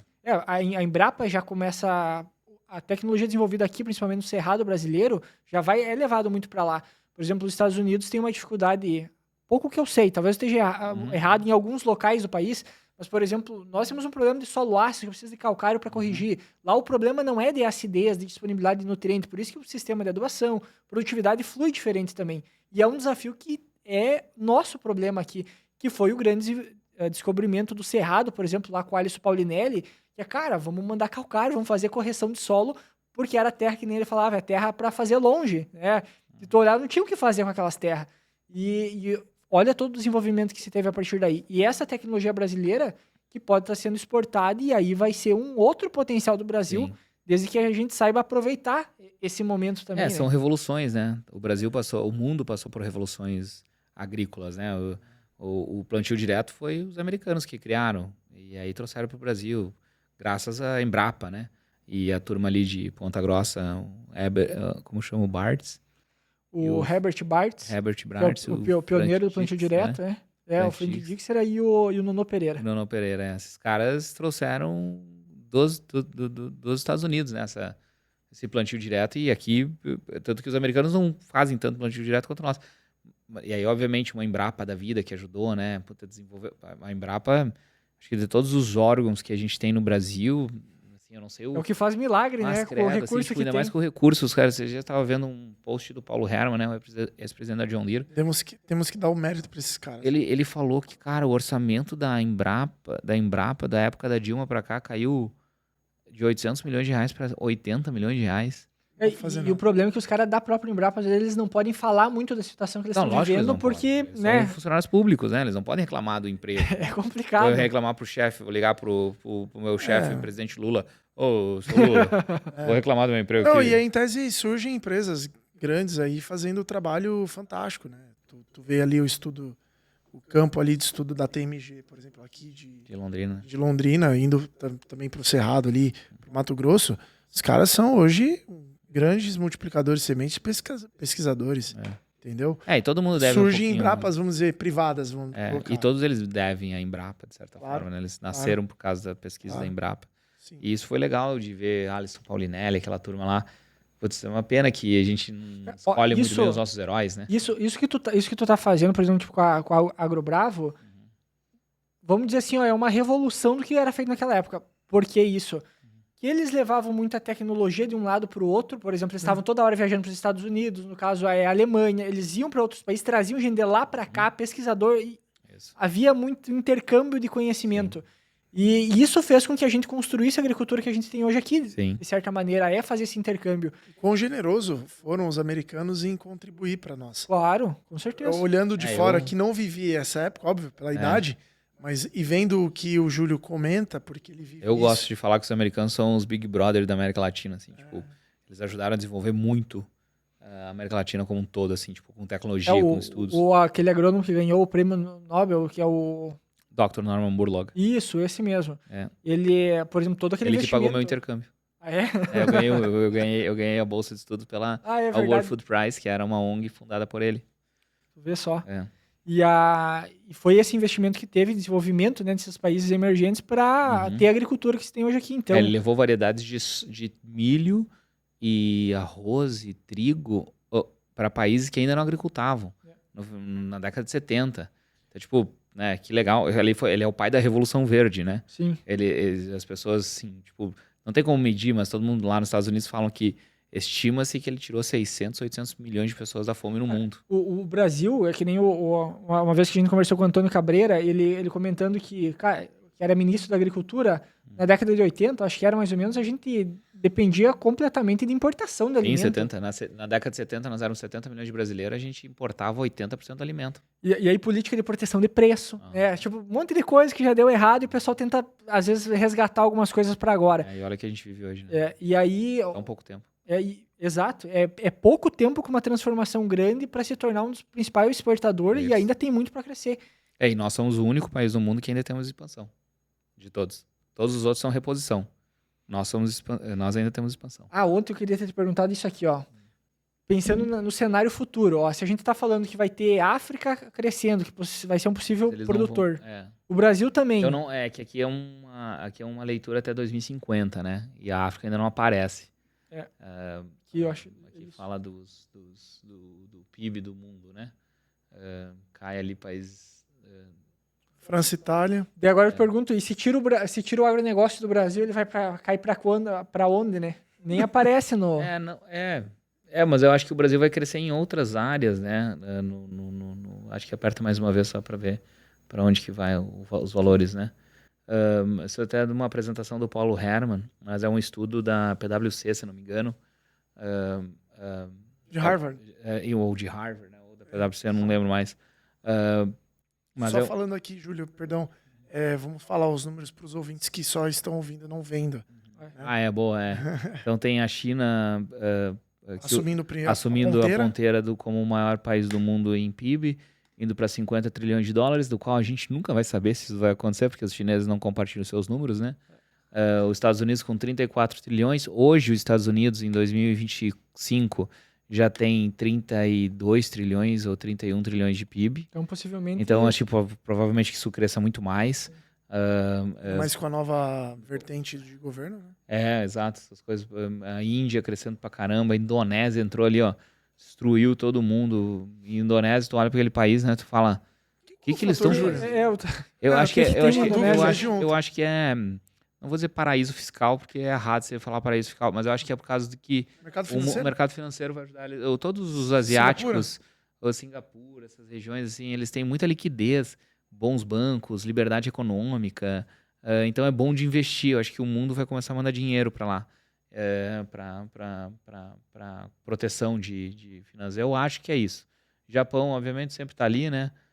E aí o Brasil aparece sai de 12ª para 6ª posição, batendo a Alemanha, e aí a gente consegue devolver o 7-1 da Alemanha depois de 40 anos. Né? Então, quanto que isso ajuda ainda a economia brasileira? Eu acho que isso está muito ligado ao crescimento da industrialização, porque assim, quando tu olha para São Paulo, que o São Paulo hoje leva 40% do PIB brasileiro, né? Eles fazem, o estado de São Paulo. Tá colapsado, assim, tipo, tu vai pra São Paulo, tu não consegue botar 1 metro de indústria mais, né? Existe o interior de São Paulo que ainda tem bastante coisa, pô, a indústria de cana-de-açúcar, lá os caras são organizados desde a década de 60. Tem famílias na indústria de cana que já tem 100 anos, né? Então, é uma indústria muito bem organizada, obrigado. Mas, assim, ainda tem muito... Como foi a indústria do café. Exato. Onde a gente teve pessoas tão ricas no café que eram chamados de barões. Exato. E eram respeitadíssimos no mundo. Exato. E aí tu pega ali eu acredito que esses países, os estados agrícolas brasileiros, é onde essa grande revolução pode acontecer. Acho que os interiores brasileiros vão passar por uma revolução que passou... Quando tu pega Estados Unidos, centro-oeste americano, depois de 2001, porque ali começou o Wealth Generation dos americanos, a geração de dinheiro no meio oeste americano começou quando caiu a queda das Torres Gêmeas. Eu escutei dentro da universidade. A queda das Torres Gêmeas foi a principal, porque aí o governo começou a injetar dinheiro para fazer usina de etanol de milho, subsidiar. Então eles saíram de uma usina de etanol de milho no estado de Iowa, no começo dos anos 2000, para 44, só o estado de Iowa. Hoje eles têm 174 usinas no país inteiro de etanol de milho. O Brasil, 25% só em Iowa. O Brasil inteiro tem 22 usinas em construção. Usinas de etanol de milho, sem falar das usinas de etanol. Na proporção de produção e quantidade de usina... É claro, tu estava comentando de um estado só, não do país inteiro. Né? 44, sim, mas são 174 no país. E 44 no estado de Iowa, 41 no estado de Iowa. A produção, acho que, de milho dos americanos vai ser 3 vezes maior que a nossa, mais ou menos. Exato. Então, assim, tipo, daí tu pega tudo que aconteceu, essa geração de riqueza que aconteceu no meio oeste americano, é uma geração de riqueza que pode ser que esse crescimento do PIB brasileiro esteja ligado a isso, sabe? Então, tipo, a gente vai ter mais indústrias próximas aos insumos.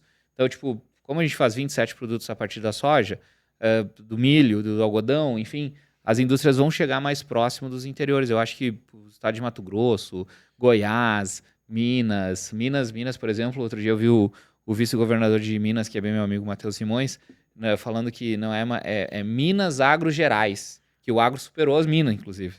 O minério no estado de Minas Gerais. Então, tipo, tá crescendo ainda, né? Tipo, as coisas estão mudando.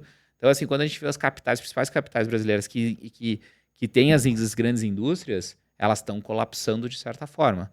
Não tem emprego, não tem gente suficiente, não tem espaço mais para crescer, e aí tem os interiores todos, né? As nossas Santa Rosas da vida que vão crescer, os Campos Morangos da vida.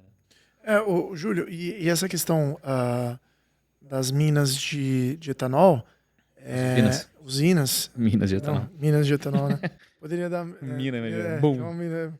Essas usinas, elas começaram lá, e as primeiras que você pode me informar aí, talvez você saiba, essas primeiras que foram construídas no Brasil, teve influência dos americanos? Teve. A primeira usina de etanol de milho foi americana. Os caras não perdem uma, né? Não, é fantástico, isso sim. é fantástico. Mas porque... é que os caras fizeram isso lá. Olha, o que eles fizeram há 20 anos atrás, estão fazendo agora. Nós estamos fazendo agora. Beleza, e aí, olha o ponto, a maior cooperativa do país é a Coamo, tá aqui em Campo Mourão. Tá fazendo agora, né, uma usina. Tá fazendo agora, e é o maior investimento deles nesse sentido. Por quê? Porque eles beneficiam o óleo, eles fazem processamento de óleo aqui, vendem farelo e todo o produto ali do processamento, fazem margarina, fazem farinha de trigo, fazem café. E o milho estava ali, né, sendo exportado como grão. E agora eles vão fazer a maior do Paraná.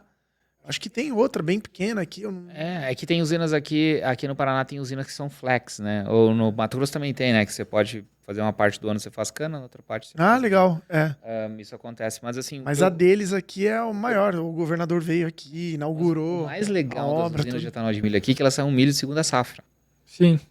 Então, tipo, ainda tem uma pegada de carbono gigantesca dentro disso, que se a gente conseguisse monetizar esse carbono de alguma forma, e eu acredito que isso vai acabar acontecendo. Faz um mês que a Câmara dos Deputados regularam o mercado no Brasil. Exato. Ou seja, vai começar a surgir soluções. É que o que eu já fiquei sabendo nesse mercado, com quem a gente já conversou, é que ainda falta, talvez, tecnologia para ter uma medição mais exata, sabe? É tudo muito estimativa e pouco dado preciso, por isso que ainda... Mas, teoricamente, com certeza, no momento que os outros países começarem a pagar nós pelo carbono, com certeza vai ser uma... O que a minha inteligência permitiu eu entender. Eu tava na FS, Energia, lá em Lucas, do Rio Verde, semana passada, e a gente teve uma palestra falando sobre...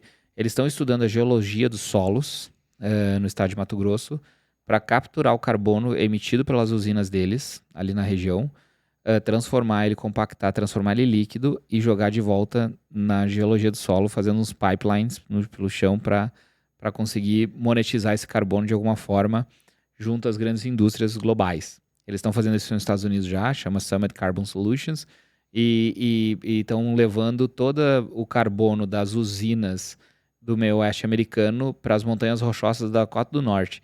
É um pipeline, assim, tipo, sei lá, 2.000 quilômetros ou 1.500 quilômetros, assim, tipo... Porque, teoricamente, carbono, a gente tá falando de quanto mais carbono tu tem no solo, né, que tu vai colocando, fixando ali de alguma maneira, hoje a gente relaciona isso com matéria orgânica de alguma forma, né? Então, é um fator que determina e aumenta a produtividade.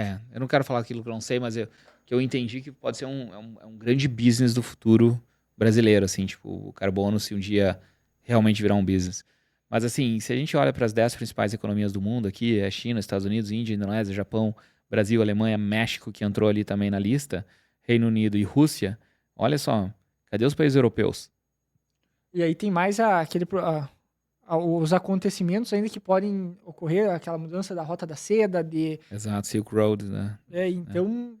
Mas olha, cara, a Europa dominou o universo. O Brasil tá no top 10 já 100 anos, exato. Para nós estarmos aqui no top, nós éramos o 12º, né? Tu vai pegar, por exemplo, era o investimento, se não me engano, da família Rockefeller também, que teve no momento da Revolução Verde lá. A família Rockefeller botou muito dinheiro também. E os países que estavam nesse projeto era México e Brasil, que são países hoje que estão crescendo. Exato. E aí entra aquela parte dos americanos, uma aposta que realmente... Daí tu pega México e o Brasil estão aonde? Nas Américas. Por isso que eu acho que tem uma onda aqui no futuro das Américas unidas pelo agro. Isso. Porque realmente se tu pegar Canadá, Estados Unidos, Brasil, América Central, América Central, Brasil, Uruguai, Paraguai e Argentina, cara, essa galera aqui com certeza deve alimentar metade do mundo. Sim. E a gente não fala muito sobre isso, porque ninguém fala, então não fala das guerras, um monte de coisa, espaço territorial, essas coisas, mas ninguém lembra que 3 vezes ao dia todo mundo tem que comer, né? O mundo inteiro come. E aí tem 4, 5 países nas Américas que são responsáveis por quase 50% desse alimento, né? Então, tipo, como a gente tem que... né, e o mundo se torna refém também de um conflito. Lembre-se que no início da guerra, em 2022, da Ucrânia e da Rússia, o impacto que isso trouxe no trigo, mundialmente. Sim. Aí a FAO, né, que a gente falou hoje, né, fez um alerta severo porque falou, a Ucrânia, ela é responsável por alimentar boa parte de uma galera ali da África, meu. É bem representativo. Pelo amor de Deus, deixem escoar. Aí a Rússia fez um acordo para deixar escoar o que eles tinham de estoque de grãos ali para os países africanos. E aí, óbvio, o mundo se readaptou, tal, reposicionou as produções, porque a Ucrânia, de fato, está em guerra, não tem o que fazer. Né? Mas imagina, as Américas entrarem em guerra, é difícil imaginar, né? Óbvio. Exato. Mas o mundo passa fome. Então a gente tá protegido pela necessidade. Difícil imaginar não é porque os Estados Unidos estão nas Américas. Os caras lá são... mas o dia que eles forem atacados, meu Deus do céu. Quê? O dia que qualquer país ousar atacar os Estados Unidos, ele tem que ser muito maior. O cara tem que ser muito galo velho, né? Não, tem. Talvez só a China tenha essa capacidade, mas tá tão longe. Mas a China também tem uma dependência de alimento muito grande, né? Mas é que assim, tu pensa que, teoricamente, todos eles querem crescer economicamente, e pra crescer economicamente uma guerra é ainda com certeza O na único país contramão, que né? consegue ganhar dinheiro com a guerra ainda são os americanos. Porque a indústria também bélica deles é a mais forte. Mas assim, eu tava lendo uma reportagem semana passada, um aluno, o Jack, lá da Universidade de Iowa, que tava comigo, ele perguntou, ele viu lá no Wall Street Journal um relatório que fala que a China tem que produzir, vai ser autossuficiente na produção de alimento até 2035. E aí tinha 2 ou 3 links sobre isso. Aí ele perguntava, todo lugar que a gente ia, ele perguntava, vocês acham disso? O que você acha disso? Aí o professor que estava com a gente falou, cara, é fisicamente impossível eles conseguirem ser autossuficientes. Fisicamente impossível. Tem área. Exato. A área eles têm. Mas é um ambiente muito inóspito de produzir tanto Eles alimento assim para a população. Mas eles têm também uma queda na população, segundo dados estatísticos, falam que eles vão ter uma queda significativa na população, né? 2% ao ano. Vou começar a imprimir carne. Mas isso vai acabar acontecendo, isso vai ser uma realidade do futuro. É que assim, é o cisne negro. Pode ser que em algum momento tenha algum tipo de tecnologia ou não. Um tempo eu já comentava disso no sentido de que... Eu visitei a China nessa parte do agro, e colocando aqui, a questão de limitação de espaço deles é real. Eles têm uma área grande desértica e não tem um campo tão aberto, plano, para fazer plantio massivo. Mas é o que a gente tava comentando ontem do Japão, né? Por exemplo, se tu vai olhar, da onde é que vai tirar a riqueza? E tá aí, né? Sabe? Olha o link que eu te mandei ali.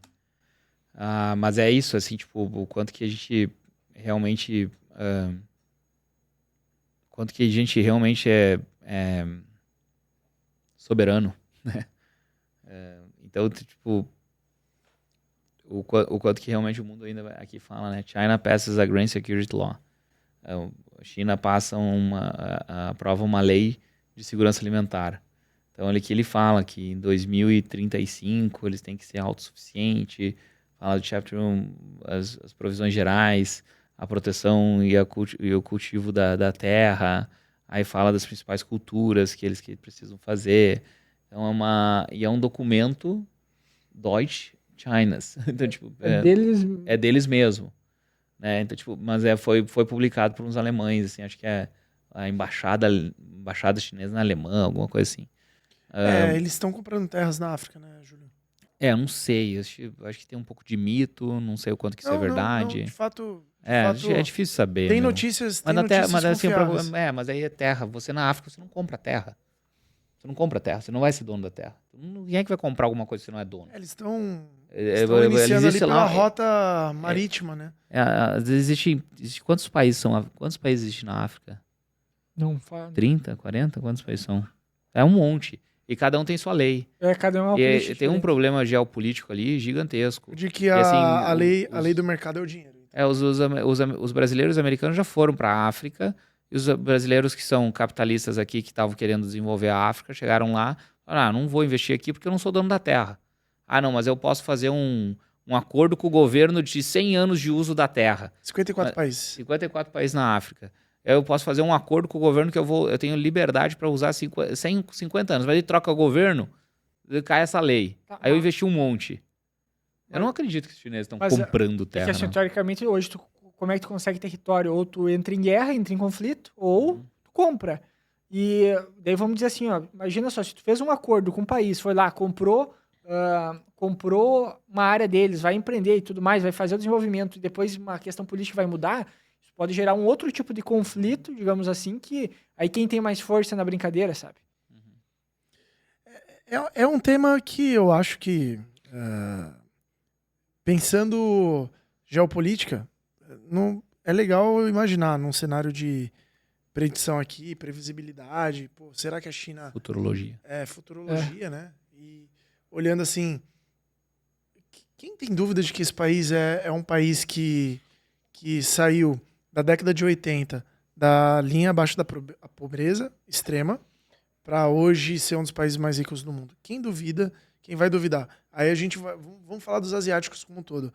Na década de 60, 70 e 80, a Coreia tinha uma renda per capita 5 vezes menor que o Brasil. Coreia do Sul. Sim. Hoje, piada, bicho. A Coreia do Sul, a área dela é menor que do Paraná. Ela tem 50 milhões de habitantes.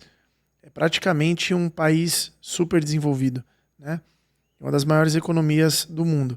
Então, tem alguma coisa ali na Ásia mesmo. Eles têm muitos problemas geopolíticos, enfim, né? Por exemplo, as Coreias têm essa eterna guerra aí que não acaba. A China tem esse desafio também de ter um inimigo de guerra fria que é os Estados Unidos, que na minha opinião é ruim para ambos, né? Porque ela é a fábrica do mundo. Mas eu acho que para o Brasil, né? Olhando o que eu vejo aí de especial, ainda a gente tem muita pista, né? Independente se isso for acontecer, eu acho que não é uma coisa que a gente deveria se preocupar agora, né? Apesar de ver que, né, vai acontecer. Mas se vai acontecer daqui 10 anos ou daqui 20... Deixa isso tomorrow's problem. Vamos deixar esse Exato. problema para a próxima geração. Vamos nós curtir. Porque nós temos aqui... Vamos lá, eu tô com 40. Tu quantos anos tem? 33. Tu tem quantos? 28. 28. Eu tenho mais 20 verões. Eu tenho 20, eu 60, todo mundo dá uma diminuída, né? Talvez eu não vá diminuir tanto. Talvez não diminua de tamanho também. Então, o louco, 6 e 3. Mas assim, o que eu quero dizer é, pô, vocês têm lá, tu tem 10 verões a mais que eu. Tu tem 10 verões a mais que eu. Tu tem 20, na verdade, tu tem 20 e poucos, né? Então, assim, tipo, o quanto realmente, nesses últimos 20 anos que eu tô na minha carreira, porque eu comecei a trabalhar lá na John Deere, eu tinha 17 anos, quando eu com 14 trabalhei na SLC comercial, que era office boy lá da SLC lá em Horizontina.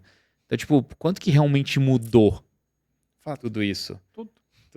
Tudo cresceu enquanto nós estávamos crescendo, quando eu estava crescendo. A população em 2035 ou 2050 aí vai para 9,8 bi.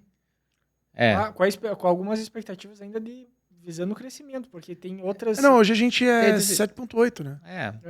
8 já, não? Já é 8. Teve a pandemia, teve bastante coisa aí. Não, virou 8 esse ano passado. Mas 1,8. Mas assim, é isso que eu quero dizer. Aumentar a demanda. Exato, só que assim, tipo, o quanto que realmente essas previsões são verídicas, o quanto a futurologia vai acertar. Quantas guerras vai ter que ter? O futuro ele é muito plural, ele não é uma linha reta onde nós vamos seguir nesse caminho e vai ser assim. Então, tipo, tem muita coisa que vai acontecer ainda que vai ser legal de ver e vai ser legal de participar disso, né? A gente tá jovem para ver. Muitas evoluções aí. Como é que é aquela frase do Pavinato que tu cita ela? O futuro do Brasil está contratado. É isso aí. Nossa, é muito boa essa frase. É muito boa. E tem uma frase do... E o que eu mais gosto do Pavinato, e aí eu posso falar que outro dia eu encontrei com ele num evento lá em Santa Rosa, eu entrevistei ele, eu fui mediador de um evento, e o que eu mais gosto dele é porque ele é um colono raiz que nem nós, assim, tipo, cara lá do interior do Rio Grande do Sul, e hoje ele lidera o maior grupo econômico do agro no mundo, né? Tipo, do agro, quando eu falo pelo lado da fazenda, né? Tem os maiores grupos que são ADM, Bunge, Cargill, essas coisas, mas a maior fazenda do mundo é ele que lidera. Então, tipo, eu acho legal de ver, assim, o entusiasmo dele de trazer essas pessoas que são ligadas a esses grandes grupos, assim, né? Tipo, os caras não são incansáveis, assim. Daí eu perguntei, até naquele dia lá em Santa Rosa, eu perguntei pra ele, cara, qual que é o próximo, né? Eles estão plantando 740 mil hectares. Não, vamos chegar a 1 milhão de hectares. Tipo, porra, que massa, né, de ver isso, né? Então, tipo, essa pujança que o Brasil tem, esse crescimento, parece que ele é realmente contratado, porque tem tanta coisa legal que aconteceu nesses últimos 20 anos e tem tantas outras descobertas que a gente vai fazer nos próximos 20, que o Brasil ainda é pequeno perante a tudo que ainda vai acontecer, né? E que a gente saiba ser tão bom quanto os americanos em levar isso pro mundo, né? Com certeza. Eles influenciam pelo exemplo, né? Tive essa experiência aí nesses últimos anos com o Júlio, conhecendo ele em 23, a forma como ele fala, né, dos americanos, essa padronização geracional de famílias já estarem na 5ª geração a mesma família, na mesma sétima. sexta, sétima geração. Décima. A gente tá, talvez, na segunda ou terceira aqui no Brasil. Terceira. A grande maioria é terceira, mas se tu vai pro Rio Grande do Sul tem mais, né? Eu conheço, tem um pessoal lá de... Ai, como é que é o nome lá? Do Murilo Teixeira, lá, a família dele tá... Eu acho que ele é a 5ª geração já. Fantástico. Lá Fantástico. no Rio Grande. Mas é... Só fazer o filho mais cedo e aí acelera as gerações. É o teu caso, né? Tu já tem 14 filhos aí, não tem nem 30. Tô com 28, bicho. Essa fera aí. E, ó, e colocando... A gente vai ver a história ser escrita. Porque... Vamos vendo. Porque de pasto degradado aí que vai virar área agricultável também é gigantesca. Então, naquele teu dado, acho que muito estava em pra crescer. 9% já de área, né? Do quê? 9% de área de agricultura. E daí tu tem isso aí que tu falou, a pastagem degradada, solo para recuperar, digamos assim. 40%, né? Até, eu não lembro agora de cabeça, mas é bastante grande. Um coisa. número muito significativo. É Cara, grande. se eu não me engano, um dado que me impressionou bastante foi de pastagem. De pastagem, se eu não me engano, acho que é 1/4 do mundo é pastagem. É. Tipo assim, é muita coisa. É muita coisa de pastagem. Uma vez eu vi um dado do mundo, acho que são 2 bilhões de hectares no mundo. É bastante coisa. Assim, tipo, no geral, pra produção de alimento no mundo inteiro, assim. Então, tipo, e esse número não cresce tanto, assim, né? Tipo, no mundo. Mas a população continua crescendo. O surpreendente do Brasil é isso, né? A curva de produção e produtividade, né? As duas coisas crescem e enquanto a área se mantém sem um crescimento da mesma proporção, digamos assim, né? Eu vejo muitos americanos falando sobre... Eles são mais focados em produtividade porque eles não têm mais tanto espaço pra crescer, né? Eles meio que já usaram tudo, assim. Então, assim, eu vejo quando a gente conversa com os americanos, eles estão preocupados em ser mais produtivo. E não é só aumento de produtividade, sim aumento de cuidado, de gestão. Tem bastante coisa lá que o produtor americano se preocupa que a gente não se preocupa tanto, assim. Eu acho que aqui nesse... Eu tinha botado no início do episódio para marcar, já deve estar 1h30 mais ou menos. E eu acho que a gente deve ter conversado uns 10% de tudo que a gente conversou em algumas horas espalhadas aí pelos dias, né? Os 2 dias que a gente ficou junto, né? Então, tem bastante coisa. A gente pode continuar, né? A gente pode fazer... como é que é? Session 1. Vamos fazer Session 2, vamos fazer Session 3. A gente não precisa fazer um podcast só. Vamos fazer eu te mando um microfone desse ali. Vai ser difícil a gente se encontrar de novo, né? Não, dá pra fazer. A gente faz daqui com você. Não, virtual não tem graça, tem que ser físico. 2 anos faz que ele me convida pra fazer. Eu verdade. falei, não, vamos esperar, trazer vai lá acontecer. de Iowa, tranquilo. Exato. A gente vai lá te gravar. Um avião. Gravou um podcast nos Estados Unidos e aqui no Brasil demorou 2 anos pra conseguir gravar, né? Exato. Eu fui convidado a um podcast bem legal lá, uns guris, são tudo agricultor também. Bem regional, fui na cidade deles, chama Farm for Profit, o nome do podcast deles. E eles estão numa cidade bem pequena, acho que é uns 800 ou 900 habitantes a cidade. Nossa. E o estúdio deles é dentro de um posto de gasolina antigo, assim, cara. É muito legal. Dá até chácara. Dá até chácara, deve ser, cara. Foi muito legal. Então, tipo, eu saí pra tomar um café com eles, não, vamos lá pro estúdio, coisa deles, ligaram os microfones e a gente ficou conversando, tomando café, assim, tipo, foi bem legal. Que bacana. Mas eu acho que agradecer, por esse bate-papo, tempo. Eu sei que a agenda dos dois, né, nesses dias aí eu vi que é bem corrida para conseguir parar e conversar. Então, fale um pouco, deixe um recado final também, fale dos negócios de vocês aí, divulgue o negócio de vocês, que com certeza acredito que vai ter pessoas aqui que vão se interessar bastante. Vou deixar primeiro as damas. Ai, meu Deus do céu. Bom, primeiro agradecer, Edu, por ter vindo aqui conhecer o Ideas. A gente está apenas no começo, é o 8º mês aqui do prédio, da nossa instituição. Ela abarca aqui mais de 22 empresas, né? Eu acredito assim, o agro é apaixonante porque ele abarca a história de uma família que começou ali a história, né, da agricultura, trazer esse âmbito familiar para o negócio também eu acho bastante apaixonante. Aí a gente vê a indústria que é brasileira, como eu disse ao longo do episódio aqui, se desenvolvendo em cima dessa plataforma de criar soluções para o agro, aqui no Brasil também, disputando espaço com grandes empresas de lá fora. Aí vem o Júlio, né, nesses últimos anos aí me apresentando o agro no mundo, mostrando que esse lance maravilhoso dos agricultores, dessa honestidade, desse jeitão Próspero, né? Isso, exato. Tá espalhado pelo mundo, então é uma característica, né? A gente encontra o melhor de cada um deles no agro, porque de fato é um povo trabalhador, é um povo que arrisca, é um povo empreendedor também, né? Então, para fechar aqui, é dizer que nós do Ideas estamos apaixonados pela dor do agro, né? Que é transformar a tecnologia agro acessível para que isso possa aumentar a produtividade e possa diminuir os custos de operação, né? Esse é o nosso... Chorando aqui. Esse é o nosso desafio. Então, mais um devoto do agro, né? Da religião agrícola. Testemunha de agricultura. Como é que é a pergunta mesmo? O que vocês não fazem aqui, né? Mais ou menos isso. Fazem isso, Só vindo aqui para entender. Falaram isso. É muito difícil explicar o que a gente não faz, porque hoje tudo é tech. E da mesma forma que tudo é agro, eu vejo que outra área que bate de frente, no bom sentido, em termos de valores econômicos, é a tecnologia. Tanto é que as 10 maiores empresas do mundo estão envolvidas com tecnologia. Eu acho que o que o Nicolas falou é legal. E o mais legal é que ele está numa região agrícola, né?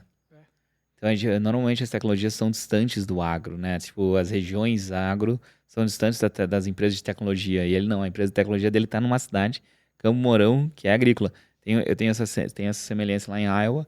Eu faço parte lá do Ag Startup Engine, que é o fundo de investimento que investe nas startups lá dentro da universidade. E o board do fundo são donos de distribuidores de máquina, donos de distribuidor de insumo, agricultor, professor e eu que não sou nada lá, mas faço parte lá do board lá. E eu acho legal porque normalmente quando você fala em investimentos é a turma do Wall Street, da Faria Lima e coisa e tal. Não, é a turma do agro mesmo fazendo. Então, eu acho bem legal de você estar aqui. Sim, e o propósito da gente estar aqui, a gente tem a Universidade Federal, a gente tem essa presença no agro e olhando, a gente tem uma frase muito forte. O futuro do Brasil não está mais nos grandes centros. E corrobora tudo que você falou.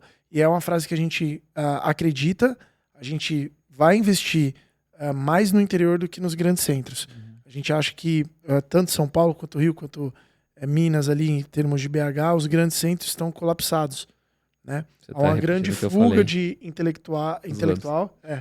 Há uma fuga de intelecto e uma fuga de profissionais executivos dessas áreas, porque entende que o estilo de vida já não compete mais, né? Então, aqui no interior, a gente consegue fugir do home office porque você está 5 minutos do trabalho. Não justifica fazer o home office. Né? Então, a gente tem uma área super legal aqui dentro, você viu, né, uma infraestrutura extraordinária, várias áreas de descompressão, escritório amplamente tecnológico. Para quem está no interior, o impacto é muito grande quando vem aqui.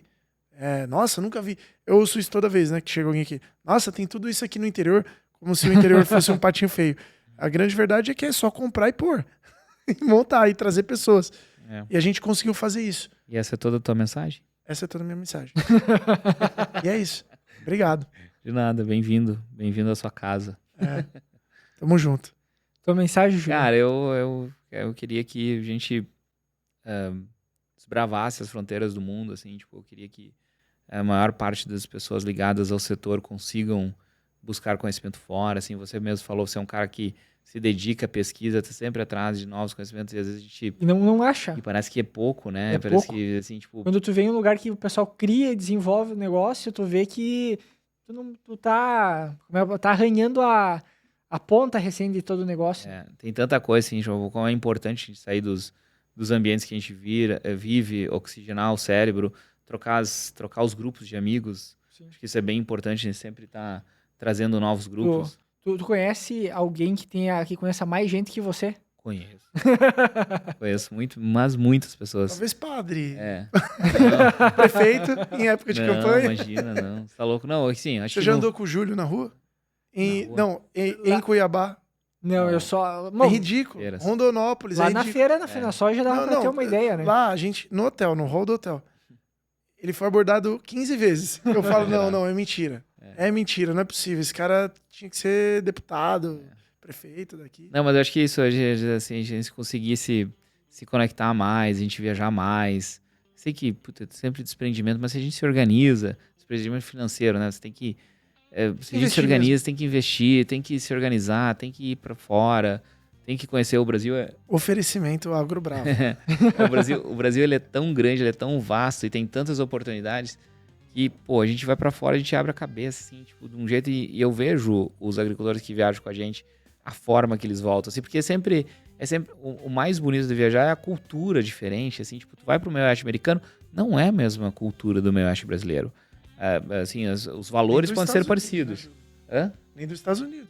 Não, o próprio Estados Unidos, né? A gente vai para as extremidades, né? Exato. O brasileiro gosta muito de Flórida, a gente Nova também, York, né? O Brasil também. A gente sai do Paraná e vai pro Centro-Oeste, vai pro Nordeste, já muda tudo também, né? Tipo, então, assim, é legal da gente viajar e se aculturar e conhecer pessoas e fazer novas amizades e tentar trazer coisas novas para os nossos negócios. Então, para mim, assim, a mensagem é assim, tipo, da gente se conectar mais, a gente estar mais aberto a discutir. Eu sou um adepto, assim, de realmente tentar, depois de 40 anos morando no Brasil, vou mudar para os Estados Unidos. Tenho 2 filhas, minha esposa está grávida do 3º, e daí, tipo, agora eu vou embora para os Estados Unidos, vou largar tudo e vou embora para os Estados Unidos, porque eu acho que faz sentido. Vai nascer um americano. Vai nascer um americano e vai ser um menino. Eu tenho 2 meninas, vai ser um menino agora. Então, assim, eu acho que é legal de você fazer isso para você realmente oxigenar, reciclar, conhecer novas coisas. Então, a minha mensagem seria essa, e para quem quiser, escolha AgroBravo, por favor, para viajar. Conheci o Júlio por conta de uma viagem. Eu digo, melhor viagem que eu já fiz, assim, nessas que são guiadas, na vida. É a melhor empresa, sem dúvida. Vou dar uns trocos pra ele agora. Pô, ótimo. Putz, em dólar? Ótimo, obrigado. Obrigado pela Tamo junto. gratuita. Eu vou passar o Pix americano, Zé. Obrigado pelo convite. O AgroDepende é massa pra caramba. Eu gosto do nome, porque tem tudo a ver com o agro. Então, parabéns pelo trabalho que tu tem feito. E obrigado por ter nos convidado para participar desse dia. Muito obrigado também por terem me convidado, para ter conhecido aqui. Obviamente, como eu já comentei com vocês, né, esses dias que eu passei aqui com vocês já deu para aprender bastante coisa.